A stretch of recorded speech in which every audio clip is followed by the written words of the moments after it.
Matapos ang umugang na balita tungkol sa naudlot na umano'y kasalan nina Vincent Co at Bea Alonzo, muling naging usap-usapan ang umano'y hindi pa rin pag-move on ng billionaire businessman sa aktres.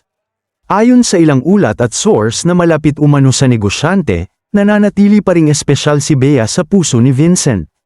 Sa kabila ng kontrobersyang bumalot sa kanilang hiwalayan at sa matinding intriga na umalingaw sa social media at business circles, sinasabing umaasa pa rin umano si Vincent na magkaroon sila ng second chance.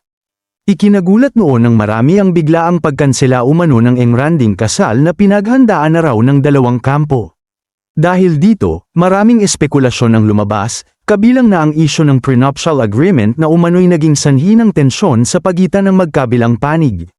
Bukod dito, napansin din umano ng ilang taong malapit kay Vincent na tila naapektuhan ang kanyang emosyonal na kalagayan matapos ang nangyari.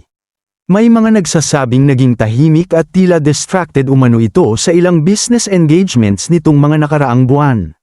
Mas lalong naging usap-usapan ang isyu matapos lumabas ang balitang nagpagawa umano si Vincent ng malaking portrait ni Bea para sana sa luxury residence na inihahanda niya sa Makati. Para sa marami, tila simbolo ito ng kanyang matinding pagmamahal at pag-asang maibalik pa ang kanilang relasyon.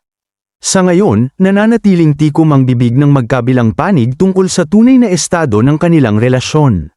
Wala pa ring opisyal na pahayag mula kina Vincent at Bea hinggil sa posibilidad ng pagkakaayos.